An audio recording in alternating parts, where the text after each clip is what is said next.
Pokémon Black Wild, ao mesmo tempo que traz uma temática ali com cidade suntuosa, uma certa modernidade ali, né, tudo muito bonito, tudo muito chique, etc. Traz uma equipe, né, de inimigos que atua quase como uma seita, né, um grupo religioso, né, que é o Plasma Team, né, o Team Plasma. O time liderado pelo Ghetsis não só ele abandona um pouco aquele conceito de simplesmente uma organização do mal que quer roubar Pokémon e dominar o mundo, né. Ele traz todo um conceito um pouco diferente, ali até uma hierarquia, né, mais voltada para esse conceito ali religioso, né? Então a gente já tem ali na figura do Geth, que parece líder religioso, né, alto sacerdote ou algo do tipo, mas a gente tem também duas organizações dentro do Team Plasma, que são 7 sacerdotes, que são mais ali do ponto de vista estratégico, né?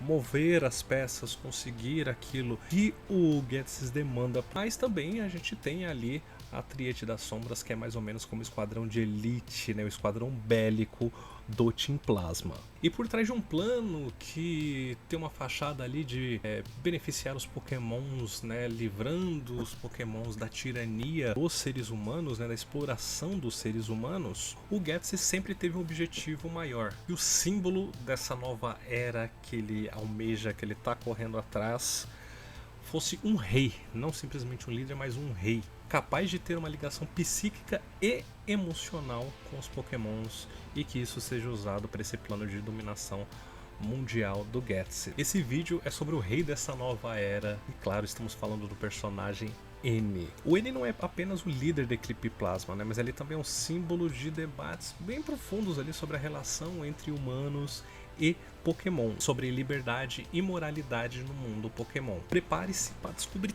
tudo sobre o Ennis, as referências desse personagem, a personalidade dele e todas as ações dele no decorrer dos jogos e todos os fatos curiosos aí sobre o personagem. A ascensão do N ao posto de rei começou desde a sua infância, tá?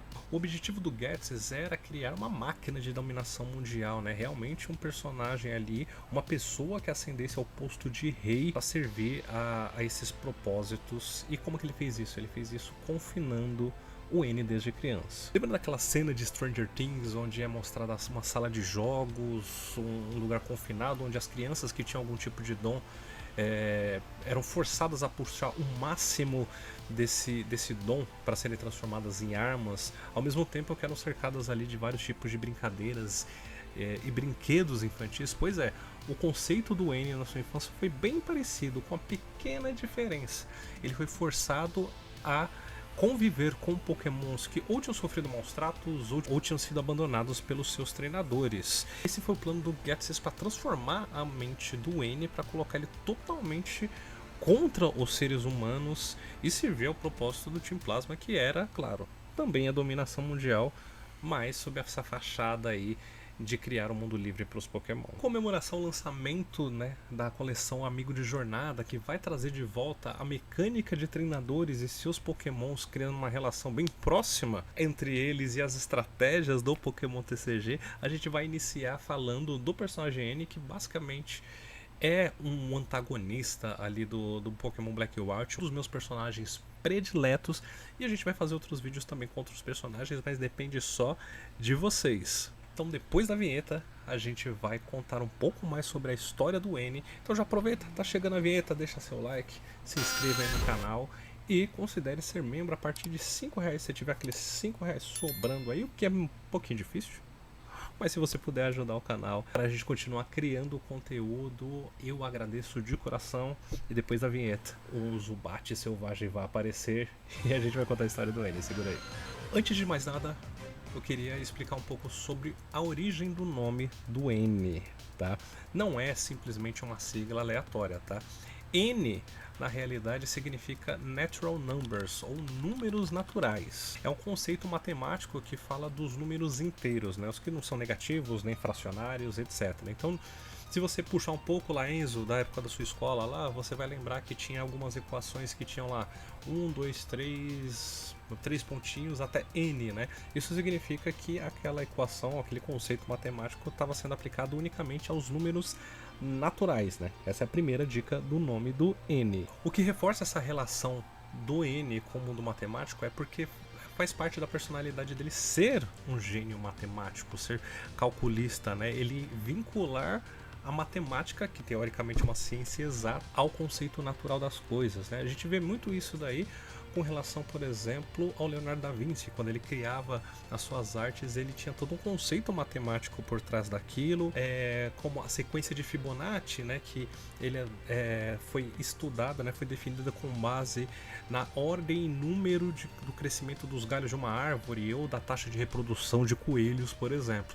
Então o N tem essa relação bem próxima. Uma outra comprovação é que o N usa um acessório que se assemelha um pouco ao cubo mágico, ele é chamado de Menger Sponge, né? É na realidade um objeto que a ideia dele é sintetizar uma série de conceitos matemáticos que aí é complicado demais para eu falar aqui. Mas é como se ele trouxesse alguns conceitos matemáticos para um objeto real. E o N usa isso como um pingente, né? Como um dos acessórios ali da composição, né? Do seu visual, que reforça mais uma vez essa relação estabelecida entre conceitos matemáticos e a natureza de um modo geral. Agora vem a grande sacada, tá? O nome original do N, né? O nome oficial do N não é esse. E tem diversos resquícios ali, diversas pistas que você descobre no decorrer do jogo.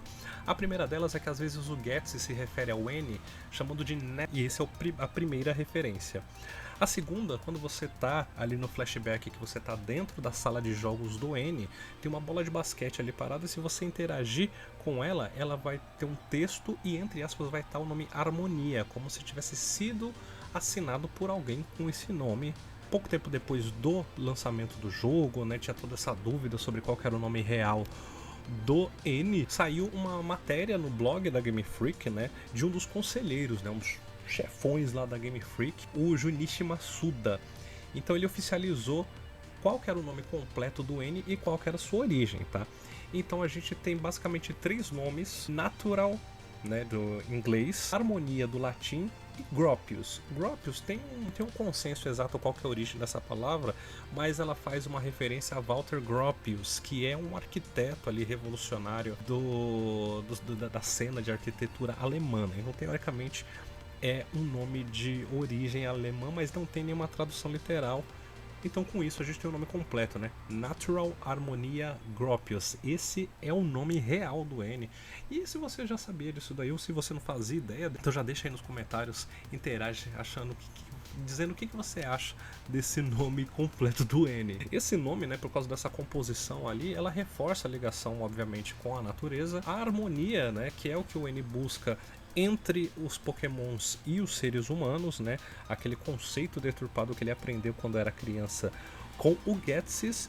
E esse nome Gropius remete ali à arquitetura, né? A uma formação, né? Um desenho de um novo mundo onde as coisas atuem de forma natural e com essa harmonia. Então tem todo um conceito aí por trás que é bem bacana com relação ao N, tá? E reflete basicamente os traços da personalidade dele. Falando da aparência do N, né? A gente já falou que ele tem aquela espécie de cubo mágico e como um dos itens, né? Mas o N ele tem uma aparência que é bem distinta, assim, né? Não uma composição normal dentro do mundo Pokémon, por mais que a gente tenha alguns visuais aí bem distintos e alguns até absurdos, né? Mas o N ele usa o bonezinho ali, um rabo de cavalo, que mais pra frente a gente vai falar sobre a referência desse rabo de cavalo, mas ele parece aqueles caras, aquelas pessoas que trabalham com TI ou com um bancário, né? Que aí chega sexta-feira, ele tira a camisa social, né, de dentro da calça social ali e vai pro boteco lá fazer um happy hour, né? Então ao mesmo tempo ele é elegante ali, mas é bem despojado, né? O que realmente destaca o N é a personalidade dele. Ele é bastante introspectivo, parece que ele tá o tempo inteiro refletindo sobre essa relação entre pokémons e seres humanos, sobre como que ele foi criado, sobre as coisas que ele descobriu e ainda não descobriu. Então o interessante é que apesar dele ser introspectivo, ele começa a refletir sobre as situações durante a jornada que você, jogador, acompanha lá em Black e White. Então todos os encontros deles são sempre emblemáticos e sempre trazem algum tipo de reflexão sobre essa relação entre humanos e pokémons e sobre como que funciona a cabeça do N. Voltando agora para o começo, né, a história do N ele começa de uma maneira meio sombria, né? Ele foi criado com 2 outras crianças e confinado em um ambiente controlado, né? A ideia do Ghetsis, que é seu pai adotivo, foi justamente criar uma visão distorcida do mundo pro N, né? Onde ele convivia somente com pokémons que tinham sofrido algum tipo de trauma ou de violência ou tinham sido abandonados, justamente para fomentar esse ódio do N pela humanidade e fomentar ali os planos do Ghetsis, que era trazer esse ser totalmente alinhado com seus propósitos para se tornar um novo rei da região de Unova. Apesar dessa visão introspectiva, o N é extremamente carismático, né? Então, eu particularmente quando eu joguei Black and White, assim, eu senti um apego maior ao personagem do N do que ao próprio protagonista, os protagonistas, né? O Hilbert ou a Hilda, né? E uma outra curiosidade é que em inglês, né, e principalmente nos mangás, de modo geral, o Hilbert e a Hilda são chamados de Black e White, né? Em inglês, né, ficaria Black and White, e essa contração, né, AND, que significa E em inglês, ela tem uma forma reduzida que é justamente N. Então se você pegar ali Black and White como, por exemplo, Guns N' Roses, né, ele dá a ideia dessa tríade, né, dessa conjunção entre dois termos, entre os dois protagonistas e o personagem central, o antagonista da história. Isso eu achei bem bacana e também é um conceito que existem algumas teorias aí que foi usados para definir o nome do N. Durante essa jornada de autodescoberta do N, ele fica sabendo, né, ele descobre sobre os pokémons dragões lendários que estão aprisionados em pedras ali, e ele vê isso como uma oportunidade de se unir, né, não de capturar ou de utilizar, mas de se unir esses pokémons lendários, o que varia da versão que você está jogando de Black ou White, e ele vê isso como uma possibilidade de ter um forte aliado nessa jornada dele de autodescoberta e de libertação dos pokémons. Outro ponto interessante, que talvez você não tenha notado, é que o N nunca mantém o mesmo time. Então todas as vezes que você, né, na pele do Hilbert ou da Hilda, enfrenta o N, ele tá com um time completamente diferente. Se você reparar, são pokémons que sempre estão no entorno de onde está acontecendo a batalha. Então todos os pokémons capturáveis ali, é como se o N os utilizasse, né, para entender essa relação com os pokémons, participasse das batalhas, depois ele cura os pokémons e liberta eles novamente para a natureza, né, reforçando esse conceito de que ele não tem um sentimento de posse sobre os pokémons. E isso ele vai descobrindo no decorrer da história com um protagonista que existe muito além daquilo que o Ghetsis enfiou na cabeça dele, né? Que existe uma relação, na grande maioria, realmente de empatia, de amor com os pokémons, né? Então os pokémons se tornam parceiros, até membros da família, né? No decorrer dos jogos do Pokémon a gente vê muito isso, né? Sobre alguns NPCs ali solitários ou mesmo em família que tem os pokémons ali, tem com os pokémons uma relação muito próxima, como uma relação de carinho, de afeto, de parceria e de família. E claro que assim, tem toda aquela discussão sobre os Pokémon serem usados para batalhas, etc, sobre eles se machucarem, mas isso não esconde a relação realmente que os seres humanos na grande maioria têm com os Pokémons. Falando agora um pouco do N nos jogos, tá? No decorrer da jornada você encontra o N diversas vezes, né? O bacana do N é que ele nunca é um personagem prepotente, né? Por mais que ele tenha essa característica especial de entender os pokémons, que é algo que já foi explorado na franquia, mas não nos jogos, tá? Ele não se sente melhor, né, ou mais poderoso do que ninguém. Ele não deixa essa questão de ter sido criado para ser o rei do mundo subir a cabeça dele. Sobre essa relação dos pokémons é bastante interessante nos mangás, porque eles reforçam isso no primeiro arco, né, que é o de Red and Blue. Tem uma teoria ali, na realidade não é uma teoria, tá? Ela tá até confirmado, isso é descrito nos mangás. E quem nasce em Viridiana, né, nos arredores ali, principalmente da floresta, tem um tipo de relação muito similar com a que o N tem com os pokémons, como se fossem quase superpoderes. A diferença é que nos mangás, né, as pessoas que são nascidas em Viridiana têm até mesmo o poder de curar os pokémons sem usar nenhum item, usando só a sua própria energia. Não sei se isso foi aproveitado, esse conceito, né, ou se foi feito totalmente à parte, mas é uma similaridade aí entre algo que já foi explorado no mangá. Depois que você conhece o N, que ele acompanha a sua jornada ali em paralelo, né, ele na autodescoberta dele e você como personagem principal na sua jornada para se tornar o campeão de Unova, o ponto focal, né, o ponto final ali, claro, obviamente você derrotar todos os 8 Gym Leaders e enfrentar o Alder, que é o líder, né, o campeão da região de Unova. Só que o que acontece, né? O Ghetsis já tinha arquitetado tudo, já tinha planejado tudo, mas ele não contava que o ponto final, né, que ia ser a dominação mundial, né, da região de Unova ali pelo N, teoricamente se deveria a partir do momento que ele se tornasse o campeão, né? Ele ia ser o líder máximo ali e o seu império ia começar. Mas, apesar do N derrotar assim, o Alder de uma maneira absurda, né? De uma surra, não sei, de uma surra no Alder, né? Ele recusa o título de campeão. Ele não quer ser campeão, ele não quer estar no topo. Só que aí, todo rei tem seu castelo. Então o que acontece? Na sede da Liga Pokémon, quando o N derrota o Alder, automaticamente a próxima parte do plano do Geth se concretiza, que é erguer o castelo para o rei, na sede da Liga Pokémon. Então tem uma cena ali onde tudo começa a tremer, etc. E o castelo do N surge, né? Você começa ali tendo acesso direto da sala do campeão, né? Aí você começa a explorar ali o castelo do N. Quando você adentra a primeira sala, o que acontece, né? Você é impedido ali por 6 dos 7 sábios, né? Que é um dos núcleos ali do Team Plasma. E uma coisa bem bacana do Black and White é que mostra ali qual que é a importância dos Gym Leaders, né?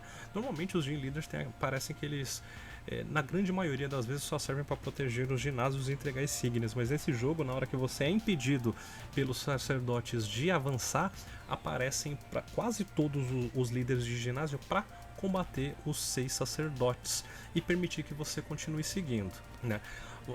Quando você chega no segundo andar, você encontra um outro membro, né, de um outro núcleo aí do Team Plasma, que é um dos membros da Tríade das Sombras, que te direciona para falar com 2 pessoas, Antea e Concórdia. Elas foram criadas desde criança junto com N, né? Então são meio que suas irmãs adotivas. Enquanto a Antea cura o jogador, né, antes dele prosseguir, cura os pokémons do jogador antes dele prosseguir, a Concórdia começa a contar a história do N. Então tem aquelas cenas de flashback contando como foi a infância do N, etc. Como que o Ghetsis manipulou o N para atingir seus planos, etc. Então nessa parte tem uma cena bem bacana desse flashback. Então você vai lá, vence a Liga Pokémon, né? Enfrenta o N dentro do seu castelo, tem um diálogo final ali bem bacana, onde o N fala que ele adquiriu essa confiança, que ele viu que nem todos os seres humanos estão do mal, e após você derrotar o N, né, e aí você pegar o outro Pokémon lendário, né, para enfrentá-lo, Zekrom ou Reshiram, dependendo da versão do jogo que você escolhe, o N monta no seu Pokémon lendário e vai embora. E eu não sei se vocês lembram que tem um personagem que é o Luke, que na realidade é um investigador ali de Unova, que ele tá tentando desmantelar os planos do Team Plasma. Você encontra com ele logo após a batalha com o N, né, pouco depois na realidade, e ele comenta com você que a última vez que o N foi visto foi sobrevoando a região de Unova montado em um dragão. E isso remete a uma carta do Pokémon TCG, que é o Zekrom, né? A imagem é justamente o N montando no Zekrom sobrevoando a região de Unova. Então é um registro bem bacana desse avistamento, né? Como se fosse quase o ponto de vista do Luke sobre qual que foi o final do N em Black and White. Já falando de Pokémon Black and White 2, que é a sequência que se passa ali alguns anos depois dos jogos originais, a gente já tem algumas mudanças, né? Então a Iris, que era a líder do ginásio de dragões, se torna campeã no lugar do Alder. O Xerém vira um professor, né, de um dos ginásios, né, o ginásio de pokémons do tipo normal. E aí não se tem muitas notícias sobre o N no começo do jogo. O que é contado em paralelo é que na realidade o N ele está continuando com a missão de reverter os danos causados pelo Team Plasma, mas isso não significa que o Team Plasma simplesmente parou de fazer maldade, tá? Os novos planos do Geth são na realidade despertar o Kyurem, né, e usar um item chamado DNA Splicers para fundir, e isso é uma coisa que acontece pela primeira e única vez na franquia do Pokémon. A ideia dele é fundir o Kyurem com um dos dragões lendários, exatamente o dragão que está sob posse do N. Da primeira vez que você tem contato com algo do N é quando você está lá na Chargestone Cave, né, que você ouve a voz de alguém, e essa voz é do N, apesar dele não aparecer, né? Então esse é o primeiro contato, a primeira aparição do N no jogo. Durante o clímax do jogo, quando você está enfrentando o Ghetsis, né, aí o N aparece de vez e te salva ali da batalha contra o Ghetsis, né? Isso lá no Giant Chasm, né? Uma das localizações do jogo. Depois da força ali do N, né, que ele te ajuda durante a batalha, você derrota o Ghetsis e aí é feita a separação do Pokémon lendário com o Kyurem, né, que ou virou Black Kyurem ou White Kyurem, dependendo da versão do jogo, e o Pokémon Dragão com o qual ele se fundiu. Após essa separação e a batalha, etc., o N até tenta apelar, apesar de tudo que ele sofreu na mão do Ghetsis, né, ele ainda tenta apelar pro lado sentimental e chama o Ghetsis de pai, que na hora renega o N totalmente e fala que ele é uma aberração, etc. O N fica tão perturbado com isso que ele pega, monta no dragão dele de novo e vaza dali, né? Mas isso mostra como que, apesar de todas as ações do Ghetsis, o coração do N falou muito mais alto e ele não guardava mágoas do Ghetsis por tudo que ele fez. E depois que você vence a Liga Pokémon, né, enfrenta a Iris e se sagra campeão, né, que você vai pro Hall da Fama, se você voltar pra Victory Road, tem um lugar ali que era guardado por um Zoroark. Esse Zoroark, ele te chama para seguir por ele e você entra no que era o castelo do N, mas agora totalmente em ruínas. De uma hora para outra, o Zoroark simplesmente some e o N aparece. Isso é um dos grandes pontos ali. Lembra que lá no começo eu falei sobre o cabelo do N? Uma das similaridades é justamente aquela crina que o Zoroark tem, que é muito similar ao cabelo do N. O segundo ponto é a relação dele com os Pokémons, né? Obviamente, da onde que vieram esses poderes. Mas o terceiro ponto que levanta muito questionamento da comunidade é se na realidade o N não é um Zoroark, né? Considerando que o Zoroark é um Pokémon metamorfo, né? Então ele consegue mudar sua forma ali de acordo com uma necessidade. Depois que você tem uma conversa com N, né, e você derrota ele, diferente do Black and White, que você enfrenta um dragão lendário com o outro, aqui não, aqui você enfrenta o N com um dos dragões lendários, que varia, né, novamente de acordo com a versão do jogo que você está jogando, mas depois que o N é derrotado, ele reverte a forma do Pokémon para uma pedra, né, o Pokémon volta a estar adormecido, e ele te entrega essa pedra, e ele pede que você o reviva, né? Reviva o dragão que você pegou lá na Dragon Spiral Tower. E você siga com o legado e cuide desse dragão após você demonstrar que você é um treinador de bom coração. Lembrando que no Black and White 2 são outros protagonistas, né? Então aqui a gente tem o Nate e a Rosa, né? Que são até similares ali, mas até onde o jogo conta não tem relação nenhuma com o Hilbert e a Hilda da primeira versão. Com relação aos jogos, é isso. Tem algumas pequenas variações aqui só pra gente finalizar sobre a personalidade do N no anime e no mangá, né?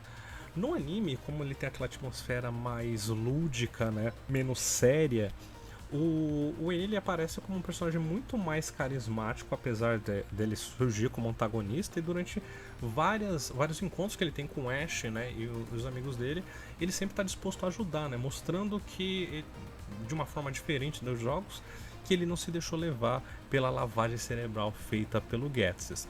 Já no mangá, a história é contada de uma maneira muito mais densa, que é uma característica do mangá, né? Ele é muitas vezes até mais violento, né?